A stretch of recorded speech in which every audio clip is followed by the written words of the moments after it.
Welcome back to the Pacific Speed YouTube channel.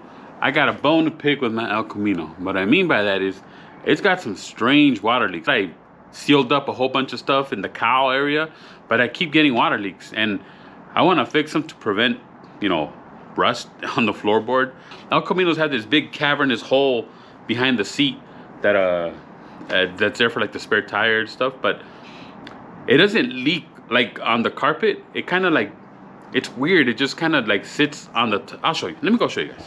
The problem that I'm having is that there's not really any water like dripping like if it had a hole. It just kind of accumulates up here, which is weird. It just gets like, you know, like in a shower where it gets foggy. Like that's not water. That's just, actually I don't know what the heck that is. Anyways, so that's one of the things I want to check out. We're gonna go ahead and spray some water back there, see if I can find a leak. Hey guys, it's future me. I'm editing the video right now, and I finally figured out why that bottom package tray was always wet. Well, it turns out that that leak was so big that it was filling up the back of the carpet behind the seat, and I had noticed there was a lot of water back there. So essentially it was like a shower. The car would get hot and the steam would come up and actually build up under that package tray. Took me a while to figure out what was going on, but ever since I fixed that water leak, it doesn't do that anymore. Just want to let you guys know. I also got a major water leak in this area. Now I already went ahead and took apart the not the ECM, but the ECM cover that goes right here. And as you can see, it's already getting some surface rust right there, which this is what I want to avoid. Luckily, it doesn't really look like it's going any further than right there. I want to make sure I don't kill my floorboards with rust. So I got to get this water leak fixed. So let me remove some of this stuff here, and then I'm going to go ahead and put some water and see where the heck it's leaking from. Alright, so I'm going to spray water where I think it's leaking, and you can already see I kind of did it already. You'll see the water sweeping in.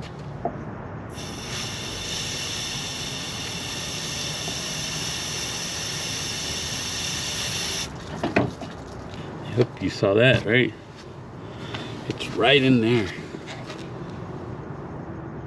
So I'm gonna go ahead and seal that. Now in order to do that, I think I gotta take the front wheel out, which should be easy.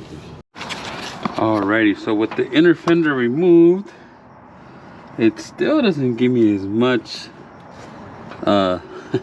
room as I thought to get to that thing, but it's gonna be my best shot. I gotta clean all that up in there. Let me move this wire loom out of the way, and I think that'll do it. That'll take care of my leaks. See, it's all this crustiness. Dirty, yeah, see how it's just flaking off? That's where my leak is. It's not doing anything anymore. It's just kind of in the way now. So now that I got it cleaned out, you see this pink stuff right here? That's sealer. So when I was trying to clean this crusty stuff that was just falling off, I nicked it and it just fell off. So I'm wondering if this is where my leak was coming from. Either way, I'm in a good position to seal all this up, so I don't have that issue anymore, hopefully. Alrighty guys, look at the mess I made. You see all that gooped up sealant right there? For the life of me, I could not find this leak. So I resorted to total carnage on the sealant right there. And guess what? It still would leak. I would spray water in this area right here. I didn't goop it up that much right away. You know, I tried here, tried there, couldn't find it. As a last resort, I remember this trick a glass guy taught me one time. So you take yourself some, you know, soapy water. You spray it on the area that you're looking for. Then you take your air nozzle and you go kind of in the direction where the leak was. And my leak was coming from about, you see that body line right there? It would start right above that, and it would leak down in here, right where that white sealant is. Turn on your compressor, start spraying air through this section, and watch the bubbles on the other side. And eventually I figured that it was coming from this area right here. It's already sealed, but there's like a button right there that had a hole in it. Now, I did see that hole earlier, but you see, remember that body line I was telling you?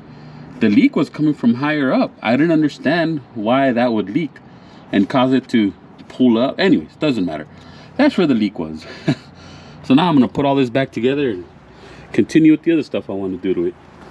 So I was about to put everything back together, and I started noticing, like I lifted it up right here, and you can see that rust. I'm like, you better check that. And when I pulled up this backside, see all that fluid? So I'm glad I did. See, this is what I didn't want to happen. See all this rust starting to show up right here? That is not good. So I'm glad I took care of that water leak. Meanwhile, I was gonna put this back together, but now I gotta let this dry out. I already soaked it a bunch with a towel. Just kind of did this number, held it right here. Just kind of soak it up like that. It had a puddle back here. So now I gotta let this dry out before I put it all back together. In the meantime, I went ahead and made that hole right there so I can run this is a wire for the atomic EFI. I mean, I will seal that because then I'll have the same issue with the water leaking in there. And I might run this cable for an amplifier later. But now I gotta wait for that thing to dry. Well, it's a few days later. That's all nice and dry. I got it all back together, as you can see. Even got some new mats. And I was gonna show you what a great job I did. And look, I have another thing apart. The reason being, my wipers are not. See, hit the switch, no wipe. Ugh. Anywho, so let's check it out. Should be very easy to diagnose. As you can see, the wiper motor's right there.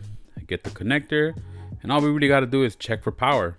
If the switch is working, it's sending power to the motor. So more than likely, it's just the motor. So let's go ahead and replace that. So these are for my windshield washer hoses. Disconnect that, and all you got to do is take off that 13 right there, and then there's 3 10mm bolts holding it.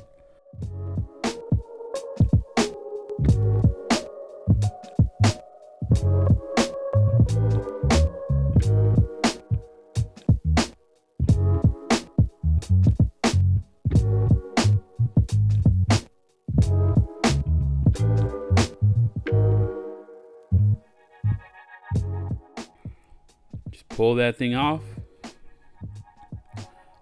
install the new one, and just assemble it in the reverse order.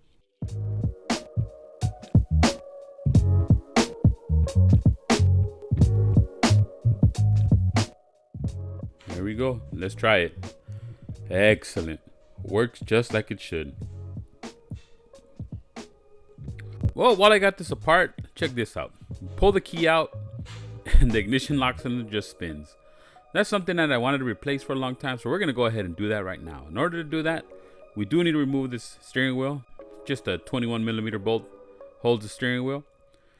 Most of the time you can pull these off, you know, if you manhandle them like that, but this one didn't want to do it. So I went ahead and tried my 2-hammer trick. If you want to know how that's done, I do have a video of it on this channel. I'll put a link in the description. Then you get this handy dandy tool that I got from Amazon, also link in the description. And you actually need that to compress, I think is the wheel lock cam. So all you do is screw that to the steering column, then you tighten down that wing nut and it compresses that cam down. And then there's a little snap ring that you just gotta pull off, and comes apart very easy. Just with a couple of little screwdrivers, you just kind of gotta work at it, work it out. With that cam compressed, it's just a matter of working that snap ring out, and it'll slide out. Then after, it's just 3 screws, actually 4 screws, and this whole thing will slide out. So as you can see, this thing is very, very worn out. Barely moves, or barely locks actually. That was the problem I was having. So all you really need is these 3 screws to pull the whole thing out. And also we got to remove this panel down here to get to the steering column. There's a bracket that holds the steering column that also holds the loom. So we have to remove this bracket off the steering column.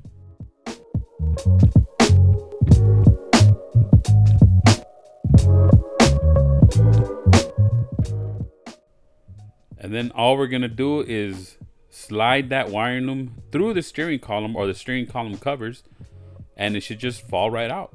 Now we go ahead and remove those 4 screws.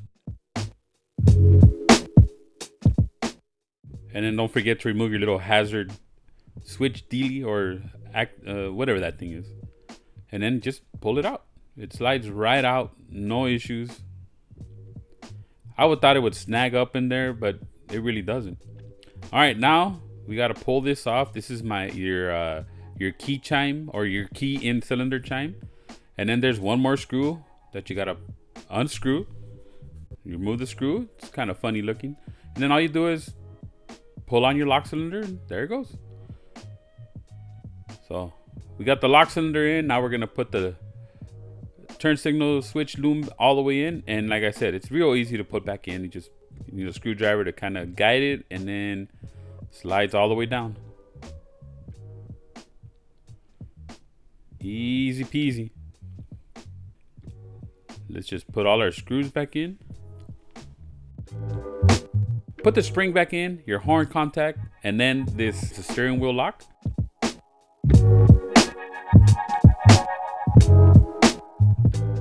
Use your fancy tool, compress it all down, and put that lock ring back in.